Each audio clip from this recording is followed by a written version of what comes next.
Hello, Chelan County. It is so great to have you on this really, really wild Wednesday that we're having. Today we have a whole team with us. We're lucky enough to have Hunter Burbidge. He is from the Washington State Department of Health, and he is an indoor air quality epidemiologist or specialist. We're going to ask him what the heck an epidemiologist does in just a minute. And we also have our own Scott Stanford. He is our commercial energy advisor and former local home builder, so he knows a thing or two about sealing and is very serious about it, including in his own home. And we also have Sergio Sanchez, who is with us right here on my side, and he is our energy conservation specialist here at Chelan PUD. So he helps with all of our different rebates and our energy audits that we can do through people's homes to help you conquer smoke season and create an indoor airspace that is clean and blissful no matter what is happening outside. I'm so happy you're here.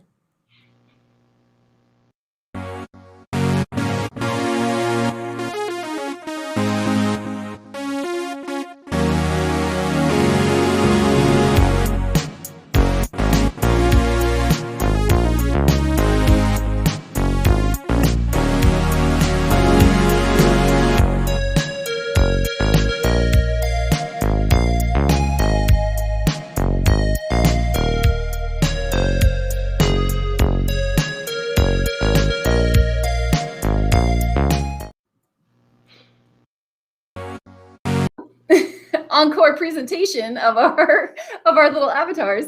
Hi guys, how are you doing? Well, thanks, Lacey. Hunter, Good. I want to start with you. Thank you so much for joining us. Where are you located with the Department of Health?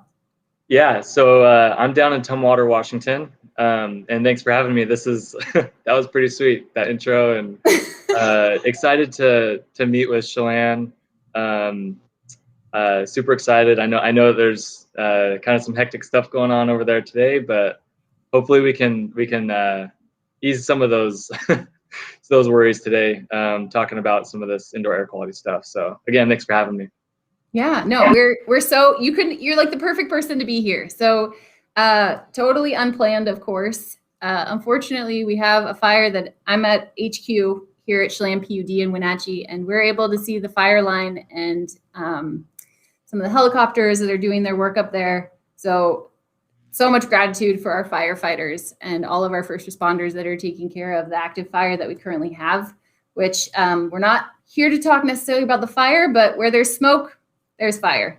And we're here to talk about that other piece, the smoke, and how we can protect ourselves and our family inside our homes, and also, I guess, where we work, even if the air quality outside isn't great.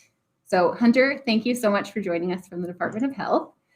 Serge, Power Surge, thank you for being here. Can you also just do a quick plug in Spanish about what we're here talking about today?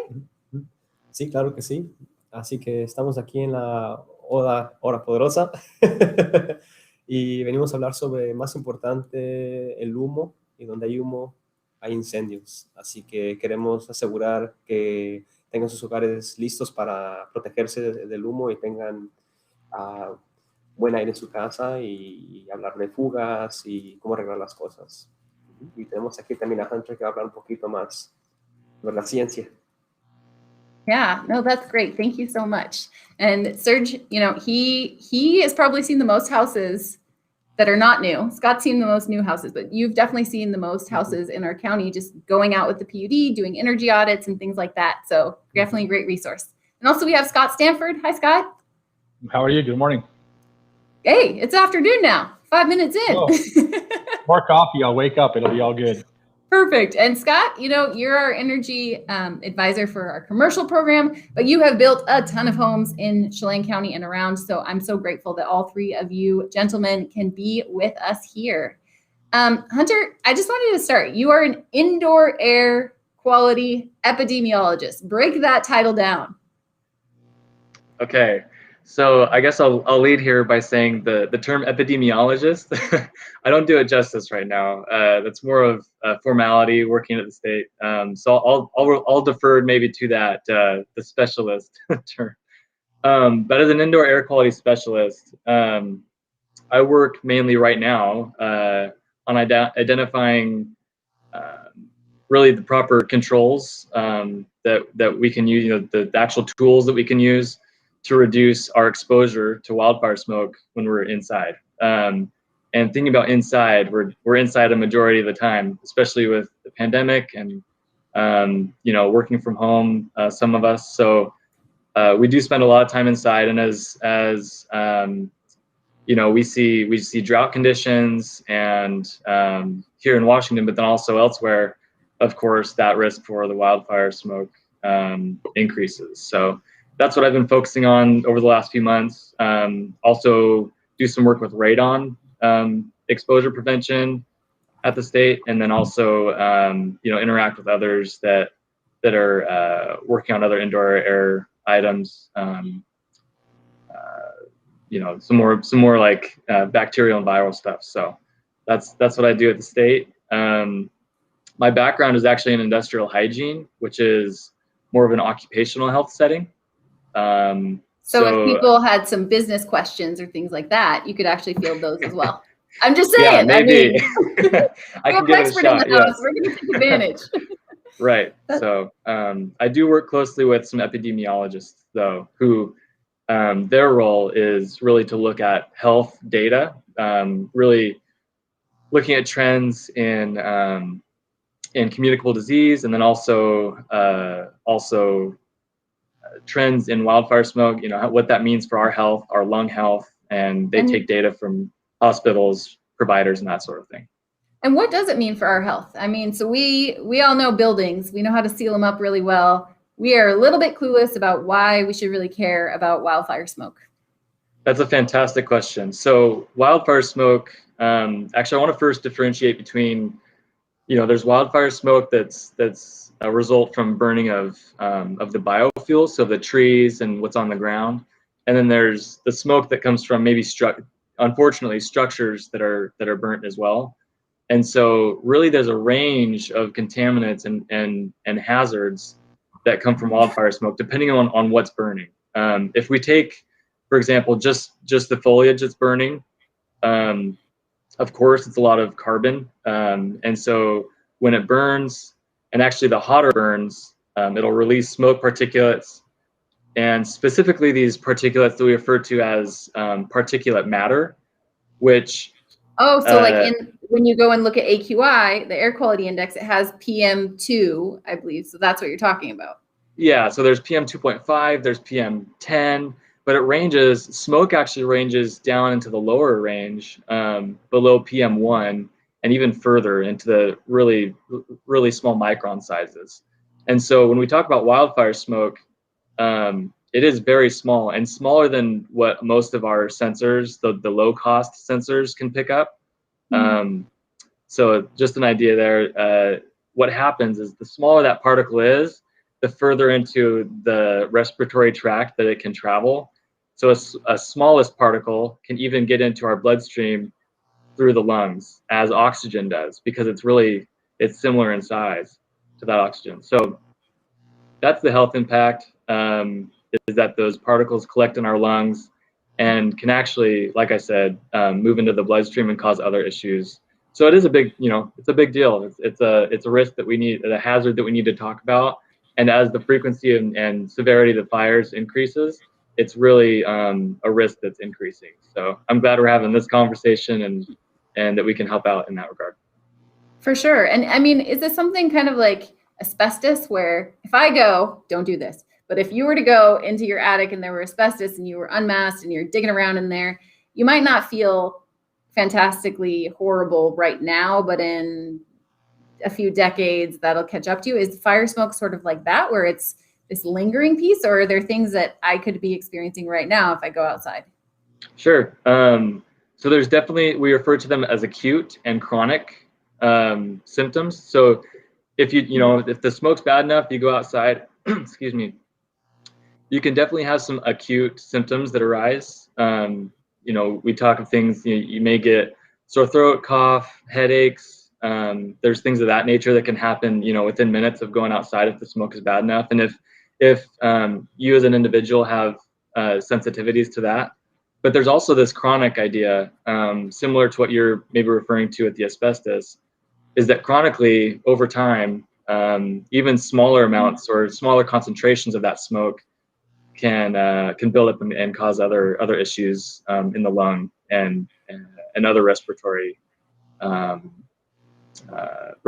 tracts. So it's definitely that's why it's kind of scary. It's because there's both. You can have both of those. Okay. So great question. Instead of scary, let's talk about what we can do, because no one's like, yay, smoke, yay, fire. No one's doing that, but let's try and keep it to some things that we can do. So let's say I'm a renter. I'm going to start with a hard question. So I'm a renter. I'm probably not going to go replacing my windows. And, this goes to Serge and Scott too. Like, what do you guys recommend for me to do if my area starts getting smoky? Well, definitely visually inspecting your doors, windows, make sure there's no daylight, and then maybe even using an inset stick, and just to check to see if there's any leaking. So, you want to inspect all the spots. And if you're a renter, then you probably want to let your landlord know what you can do to help make it better. Yeah, for sure. So it's all about checking leaks and things like that, seeing what's going on there. Scott, what do you think? Well, I mean, Sergio's right. You want any air infiltration where the smoke can get in is now going to be in your sphere that you're breathing all the time. You might want to check and see if your furnace has a fresh air intake. You might want to close that damper temporarily so it's not taking any external air into the system when it does for, you got to have so many air changes per hour in your home. If it's a newer home, older homes probably don't have that and are fairly leaky. So how would I know if I have like air intake on my furnace or not, or on my AC? There's usually probably I think it's a 6-inch pipe you'll see coming in. It comes onto the furnace side of the deal. There it has a damper. Sometimes usually they're on a timer. It might work in conjunction with an exhaust fan in your house as well. So you can check with your maintenance when you maintenance your HVAC or have your guy come out and maintenance. You could probably get you all schooled to find out how your system works specifically. Sure, for sure. Hunter, what do you think? So if I'm a renter, I'm not probably putting in a new ductless heat pump to help filter things out as it cools or anything like that. What sort of things could I do today to help me kind of improve the indoor air quality of my home? This is a fantastic question. It's actually a project that we've been working on for the past few months, is determining how to do this. So what we've landed on is establishing what we refer to as a cleaner air room. And it does take a little bit of collecting of some items. However, even if you have really a leaky home or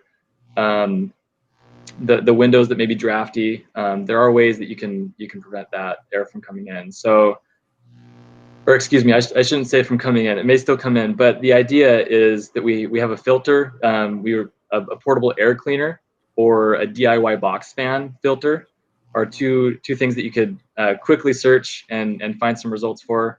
And what you do is you basically install one of those in one room that you can basically remain in for the length of the wildfire smoke event, and you kind of hunker down in that room, allow that filter to filter through the air, and it will remove actually quite a bit of the smoke within that room.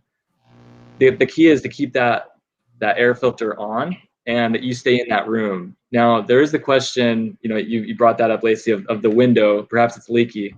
The air, when it enters the room, can potentially be taken up by that air filter.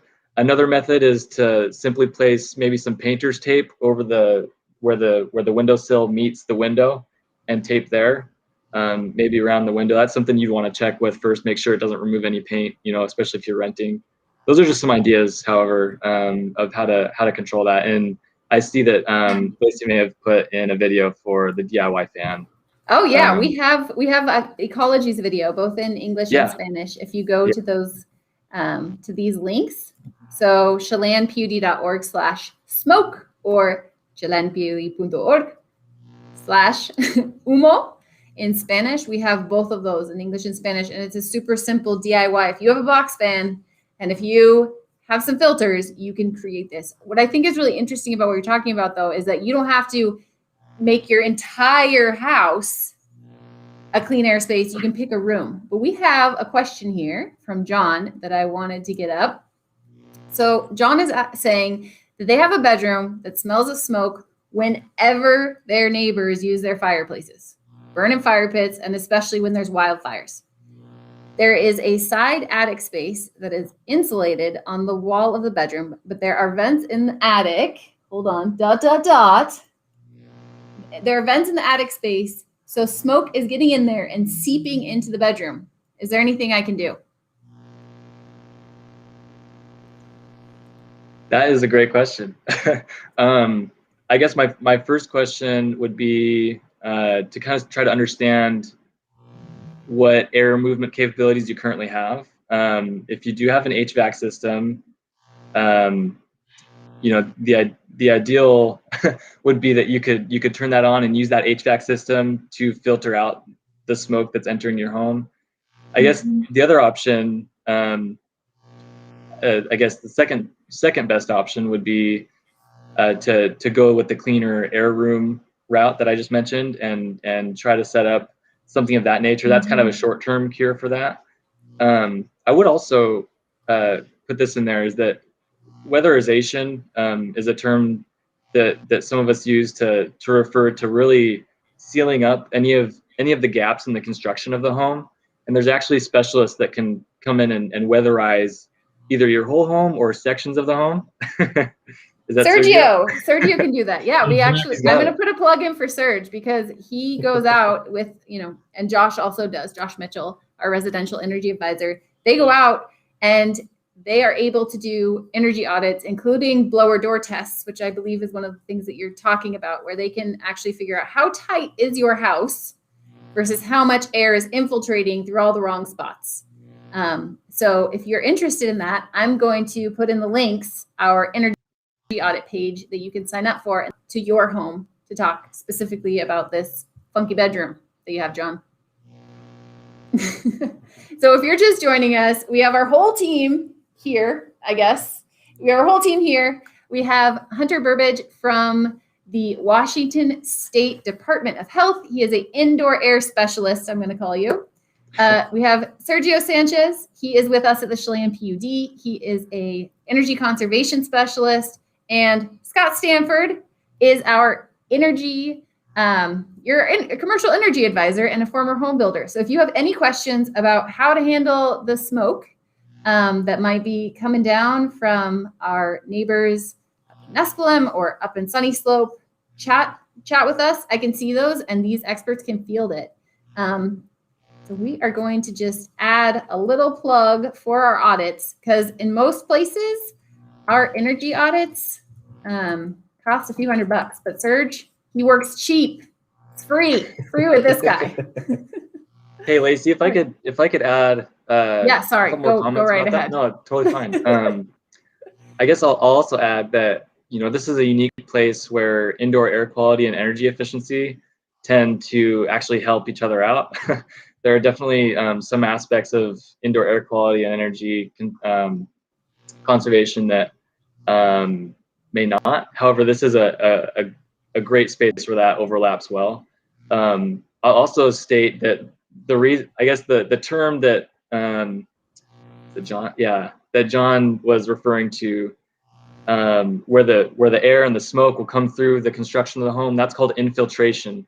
So we refer to that as the infiltration of smoke, and oftentimes that does happen through the gaps, but also because there's other factors in the envelope, meaning kind of the spaces of your home that are there but not really lived in. So hence the attic. So this actually might sound like a good option for this individual, but it is case by case. So that's important that Sergio's going out there and doing these audits. So that's awesome. Glad he's here. Yeah, I mean, Serge, what have you seen when you've gone and done some of these tests? I know that you haven't in the last year because you've been doing them virtually, but what just off, I mean, you don't know a ton about John's exact situation, but what do you do about air infiltration? So, a lot of things we see is penetrations in the envelope, whether it's plumbing, electrical, or HVAC. And a lot of times I don't see any caulk or any foam covering those areas. So we do have a camera where we can check. The best time to do it is in the summer and the winter when there's a delta difference in temperature. And we can see that either that heat gain or that heat loss is going. But basically to fix those things, we can come out, take a look with the camera, and then just give you ideas on what to use, like caulk, low expansion foam, and other methods to seal those areas. So John's saying that he has a ductless heat pump in that room. Mm-hmm. Do you think that plays into this at all? Scott, any idea on this one? Well, I mean, I don't know. I don't think those have an indoor air intake. I don't think they use the refrigerant line to heat and cool the air in the fans inside the house. So obviously that's blown it around a little bit, I'm sure. But the smoke's got to be getting either into his attic or into his house somewhere to do that. So yeah, I don't know. I don't know 100% for sure if that does have an effect on having a mini split on there or not. Sure. Yeah, it's just any point where you have indoor air that could be having outdoor air come in and mix. So for the mini split, I see what you're saying. Like there's a refrigerant line that punctures the envelope of the house, that external interior interface. So any place that happens, whether it's a socket, your DHP, your ductless heat pump, light fixtures in the ceiling, all of that stuff. When we talk about vintage of homes, does that matter? Is that something where there's a certain vintage that's leakier than most? Yeah, I would say definitely. I mean, as energy codes have gone along and they've gotten tighter and tighter and tighter and more energy efficient, they've created these envelopes that are so tight that we actually have to mechanically ventilate them now, so we don't have indoor air quality issues. So, your older homes are much more susceptible to air leakage than, something that was built, 6 months ago or, 6 years ago. Those are sealed up extremely tight compared to something from the 70s or 80s homes for sure. Okay.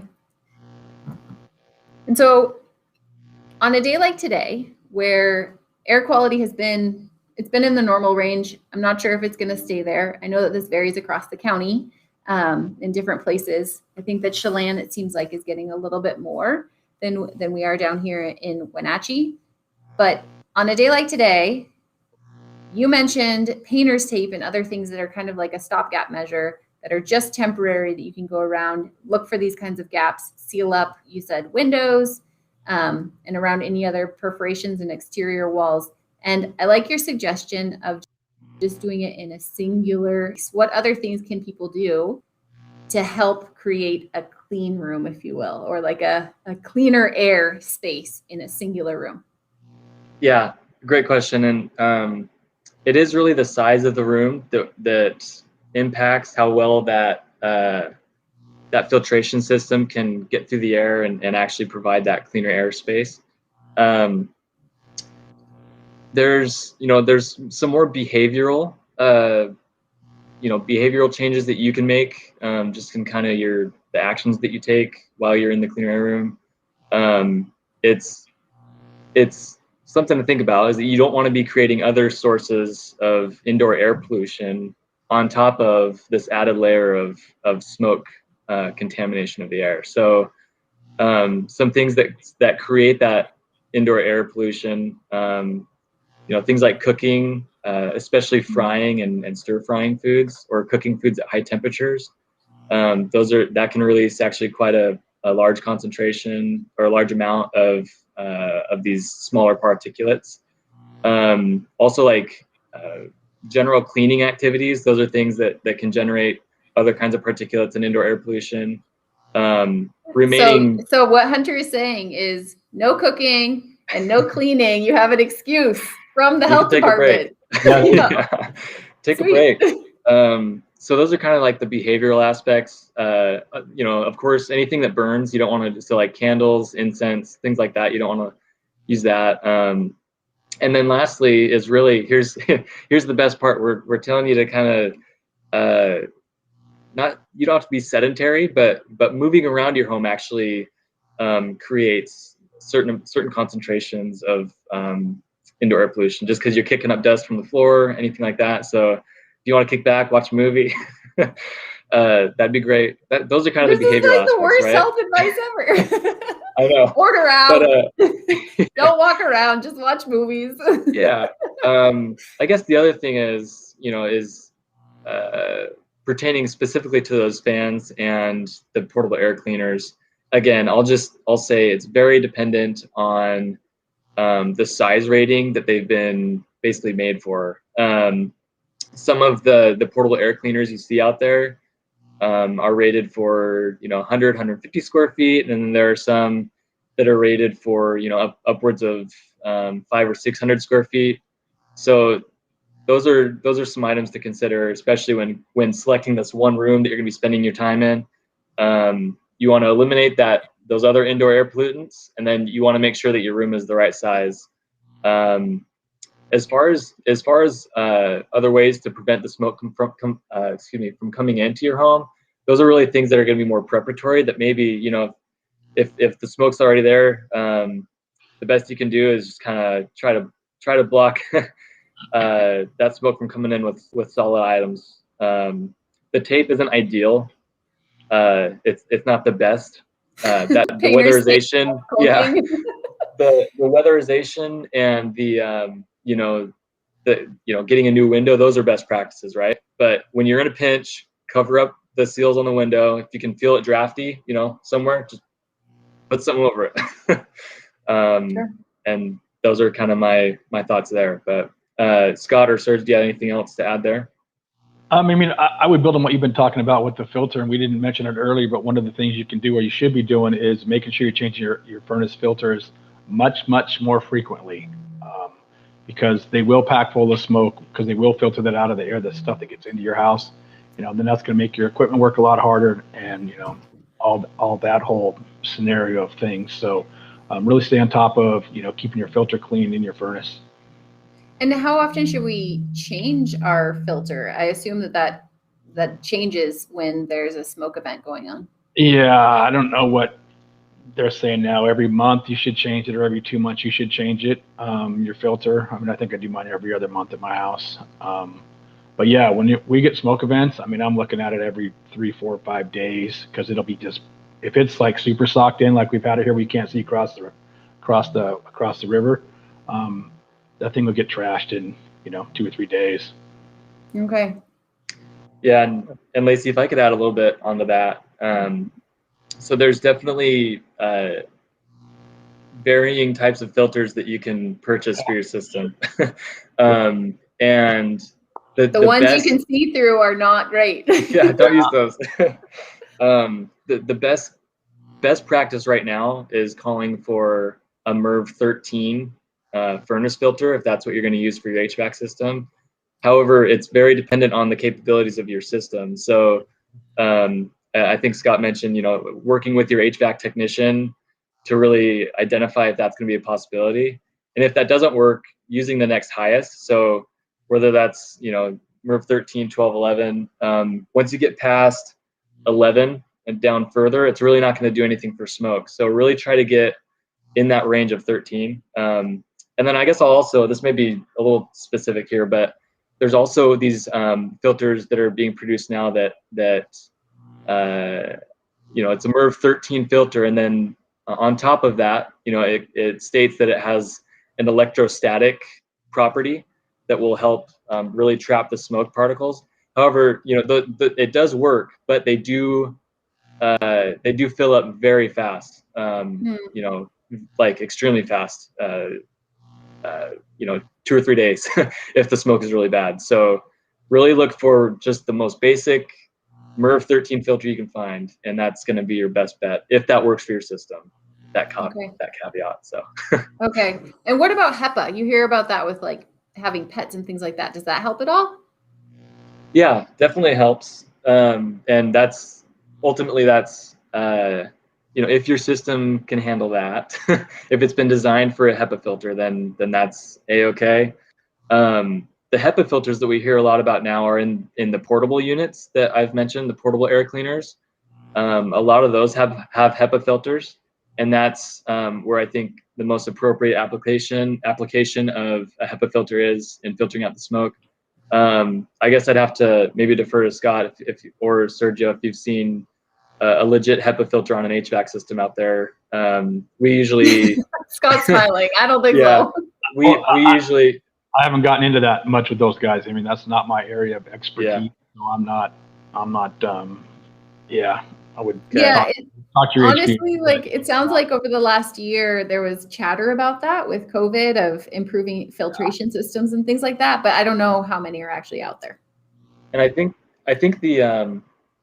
some recommendation I would have to double check this is that a lot of people now are actually switching to the MERV 13 for the virus, and so as kind of a secondary benefit to that, especially in schools, is that we get this smoke filtration for kind of this lengthening fire season, right?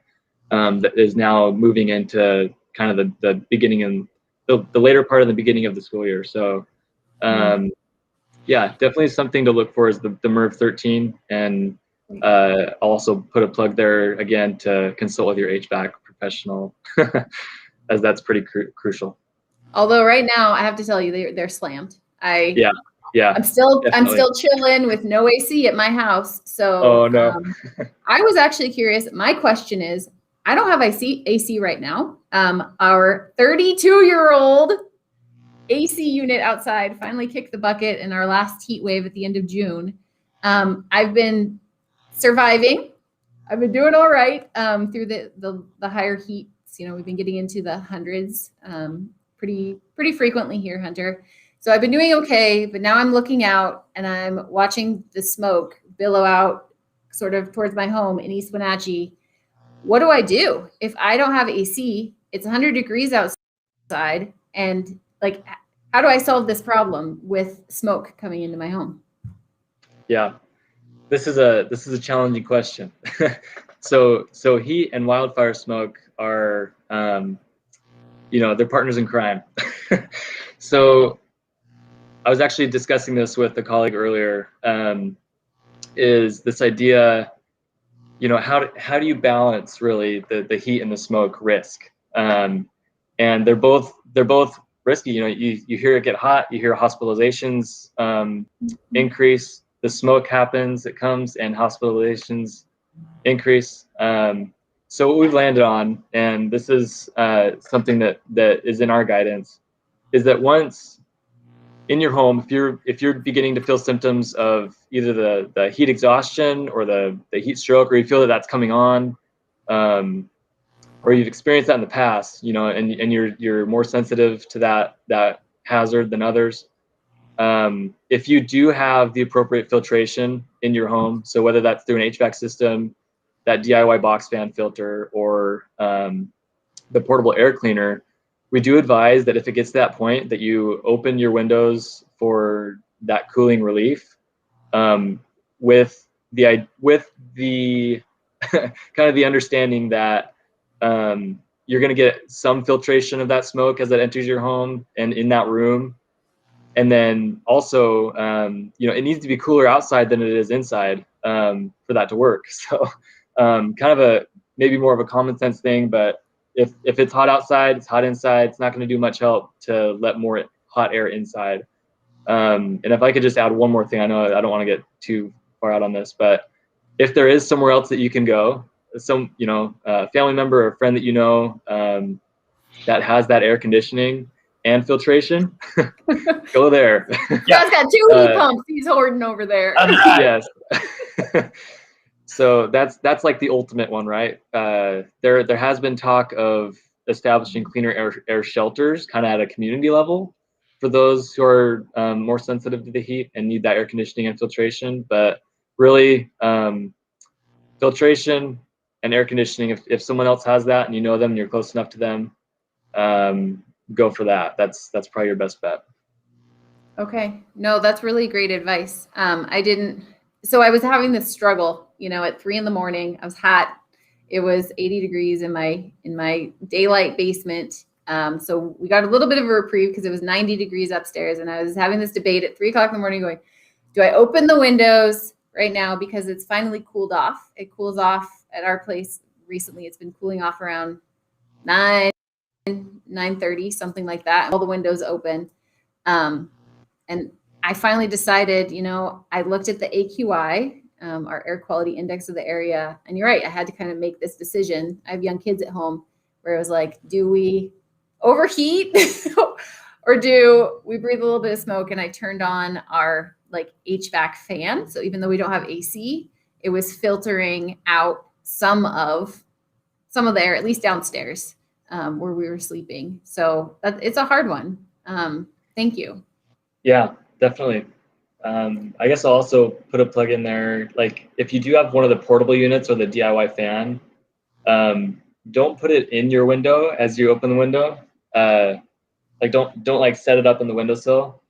But if you can move the filtration unit, closer to the window, so where it's kind of intercepting that air that's coming in, so you're not breathing it directly, and maybe spend more time further away from that window if you can. That's kind of the best that you can do, and just utilize what you have. Okay. And try to strike that balance. So yeah, definitely. Okay, here is a question that someone had. So Sally had asked, she says that she has central air conditioning. Should I run my AC fan? I think she's probably talking about even if it's not necessarily cooling, should she just keep that bad boy circulating air, or does that cause problems?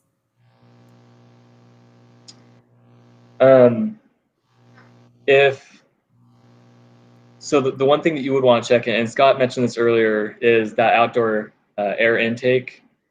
If that is open, then you don't necessarily want to bring in that air and cycle it into your home.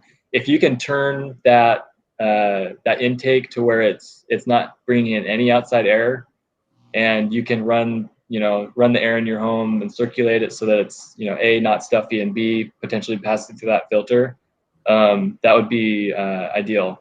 So just make sure that outdoor intake is closed. That's the main takeaway from that. Okay, and what about closing doors? So you talked about having kind of a cleaner airspace. I feel like this is not saying life vest. It's cleaner airspace. But Yeah. If you have central, do you leave all the doors open, or would closing doors kind of change the pressure where you're drawing air in from outside, or what kind of consider? I don't want to make it too overly complicated, but if you have a central system that can filter things out, do you leave all the doors open, or can you shut them and focus on a room to make it cleaner? Sure.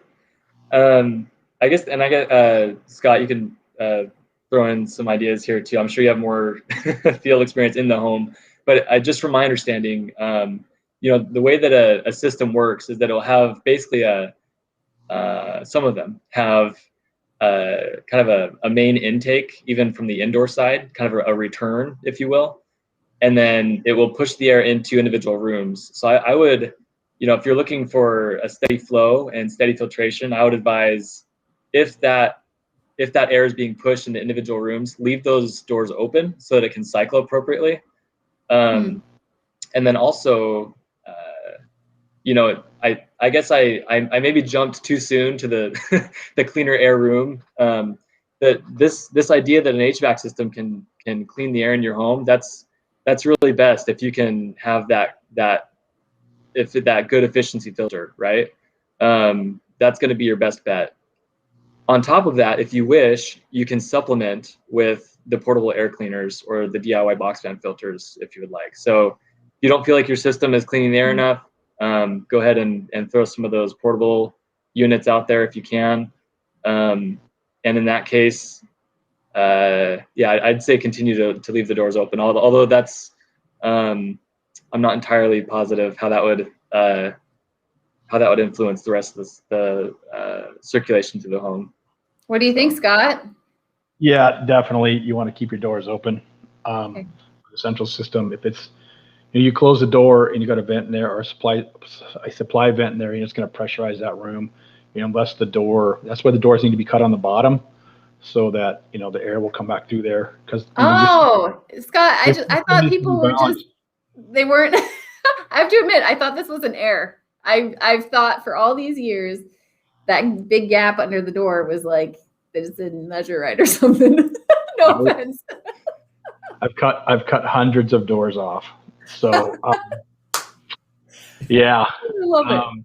Yeah, because the air has to be balanced. You got to return air is what he was talking about. So it's whatever it blows out, it's got to suck back in so it stays balanced. As soon as you start locking down rooms, then your return air might be outside. It's probably outside some of those rooms. So now it's sucking more out than it's not getting back in, and it's going to create an imbalance in your system, which will draw air from other places. Maybe you have a leak in a vent or a duct or something. But yeah, keeping the doors open is going to help the whole house flow and breathe a lot better than locking them down. Okay. So it sounds like number one, if you have sort of central filtration with your heating or cooling system. So if you have a forced air furnace, turn off the heat and just run your fan. If you have AC that's going throughout your entire house, keep that fan running even if cooling. So at least on some of the older ones, it'll say auto, which is if it's cooling, it'll turn on, and then otherwise it's off, versus on, which is 100% all the time on. You want that to be running. Keep your doors open if you have a central system so that you're not creating a situation where one room is trying to feed the rest of the house and it's maybe pulling in more than it needs to from outside. So keep those doors open. What if you don't have a central system? Is that when we're talking about the best application for this cleaner room? Yeah, exactly. So if you don't have that HVAC system, definitely this is the route to go. And again, yeah, it just depends on the room size to which unit you're going to purchase. But yeah, it's kind of, if you're stepping that way, best ideal is to have that HVAC filtration if you have the proper filter. If you can't get the proper filter or you don't have the HVAC system in general, then go to that cleaner air room space. Okay. And then you can always supplement, even if you have central, you can always like take your bedroom, say, and bring in an extra air filter just in case. Yes. Yeah, definitely. And then just a reminder again, if you're going the HVAC route, make sure you're closing that outdoor air intake. You don't want to be pulling excess pollution into your house or even into that filter. So. Okay, cool. Well, for everyone that's watching, we will post the replay and the edited version, and also we'll have the audio recording on our podcast, which comes out every other week. If you have any questions, this is the last call to drop them into the chat for Hunter, our indoor air quality specialist from the Department of Health, Sergio, our energy conservation specialist, and Scott Stanford, our commercial energy advisor here at the Chelan PUD. Is there anything else any of you wanted to share? Serge? Yeah, actually, I did have something that Scott touched on that reminded me to be cautious about using your exhaust fans too. I talked about everything being balanced in the home. So if you're exhausting air, it has to come in from somewhere. So it's something to keep in mind. We have insulation too. I know right now it's not time to be improving your insulation, but in the spring or in the fall, we have rebates to improve your insulation. So contact us on that. It helps quite a bit with all the smoke. For sure. No, I'm really glad that you did a plug, Serge, because the reality is that this is totally not the time to be going up in your attic and installing baffles and insulation and sealing from that. This is a time, depending on where you are, if you have a lot of smoke in your area, to kind of be doing the things that Hunter was talking about of, making it work, sealing where you can, even if you're using tape temporarily before you can get in with some caulking and other weather stripping that you can use around doors and things like that. But for the longer term, Sergio is absolutely right. So if you go to chelanpud.org/save, We have a ton of rebates, including, as he mentioned, for insulation, as well as new windows.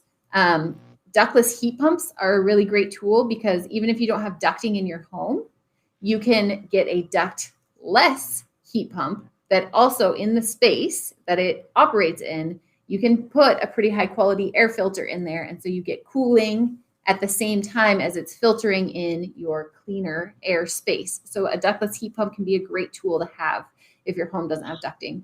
And all of that information is at chelanpud.org/save. We also have one last question. Jackie's sneaking in here. So Jackie's asking, what do I do if I only have window AC units? And I will say, Serge, you can correct me on this, but when you see window AC units, it seems like that's a ceiling disaster often. Like sometimes I see cardboard or other kinds of, makeshift ceiling that's just a great infiltration space. So what should Jackie do, guys?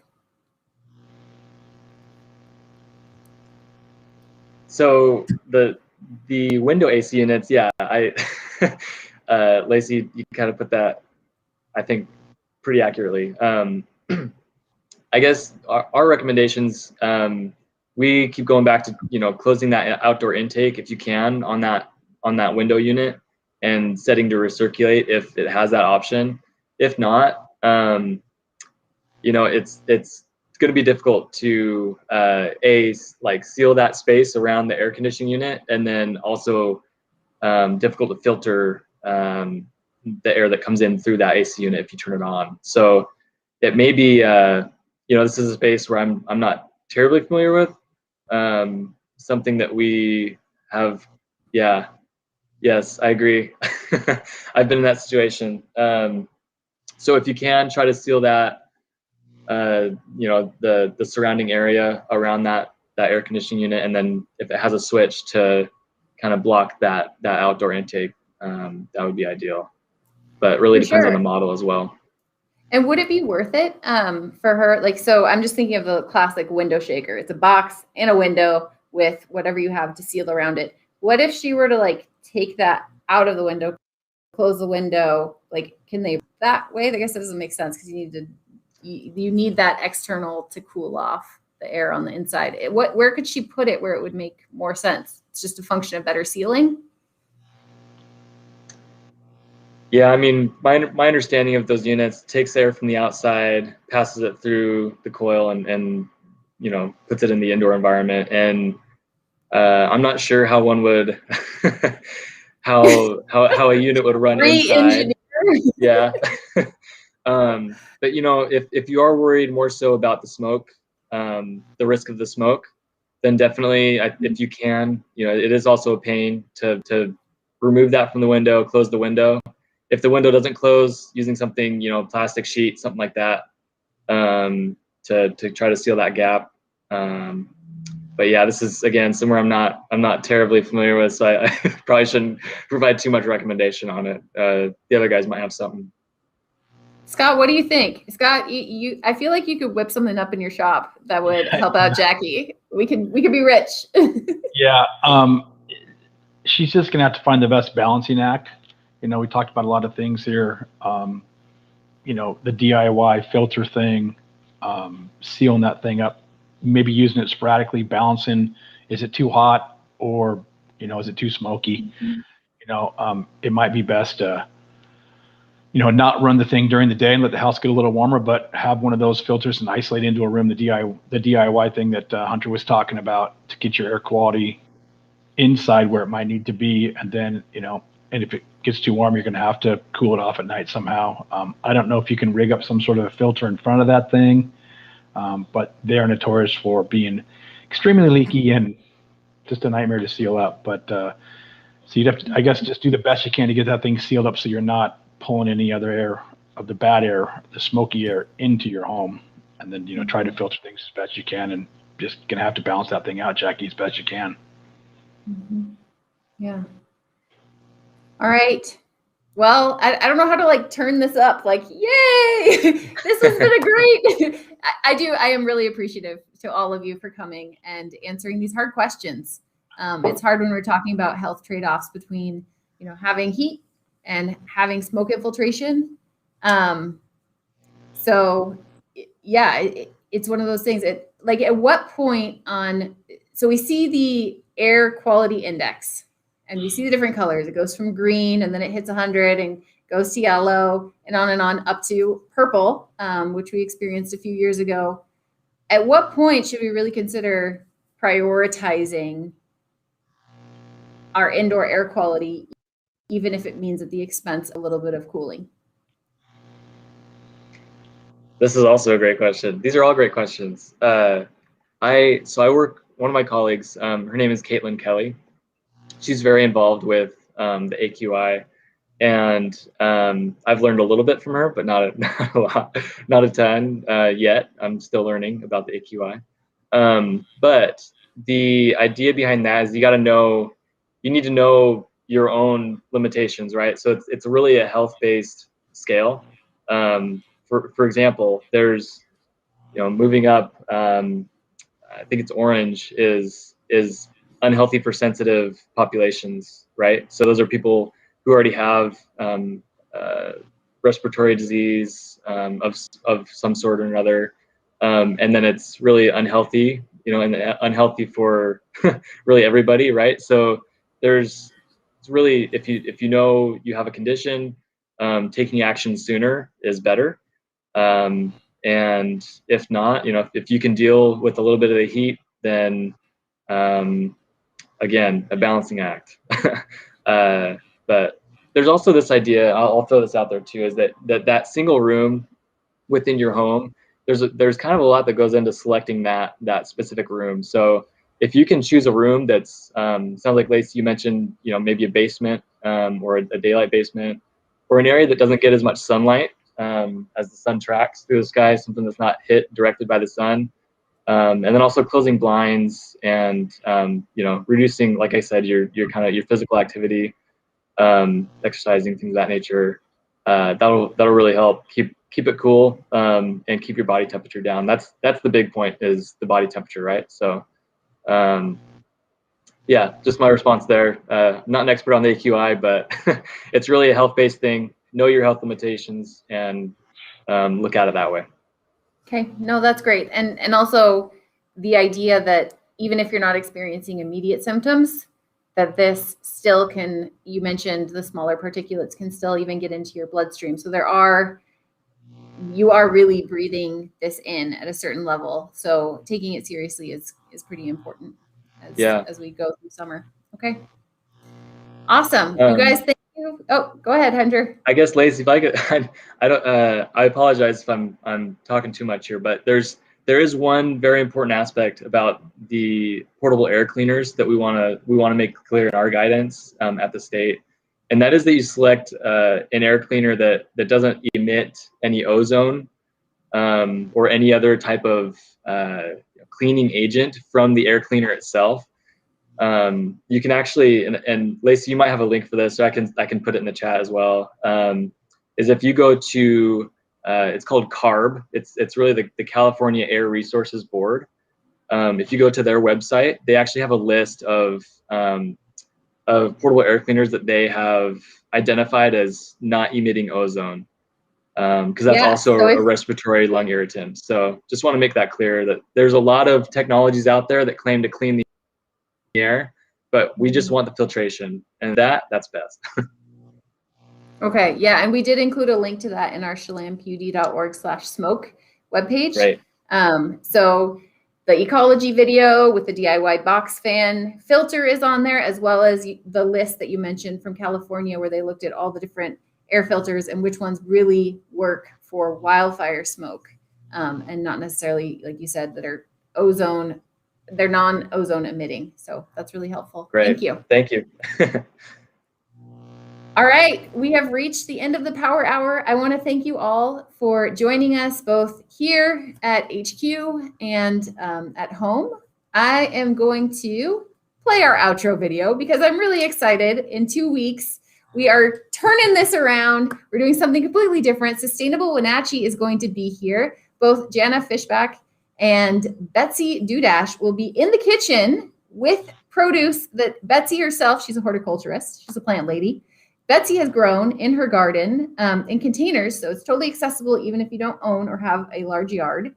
And she's going to show us how to make food that doesn't heat up your house, tastes delicious, is light on the environment, and doesn't use a crazy amount of energy, because as we know, if you save a little bit of energy every day, that really lowers your bills and makes everything work a lot better over the long haul. So all of you, Hunter, Sergio, Scott, thank you so much for your expertise today. And if you have any questions, always send them over to conservation@chelanpud.org. Have a great afternoon.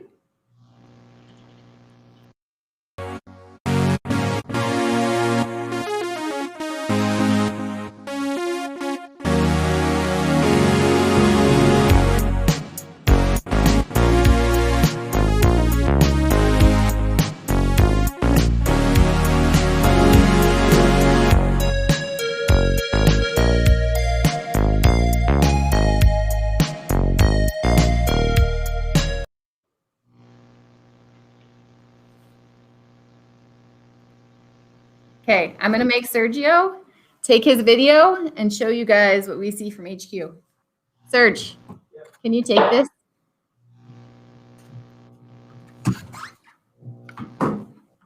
Oh, the fire line. Fire line. Just, you know, if we're gonna do live, let's do it Let's properly. be live. Let's be live.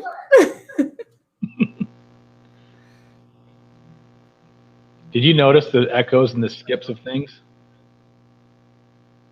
It's too bright. All I see is cars and just a bright wall of something. Oh, all right. Well, it was worth a shot. Filter that thing for me, Serge. Come on, man. So what are All you right, on? guys. Are you on the third floor? Where are you at? All right. Have a great afternoon, everyone. Signing off. Thank you.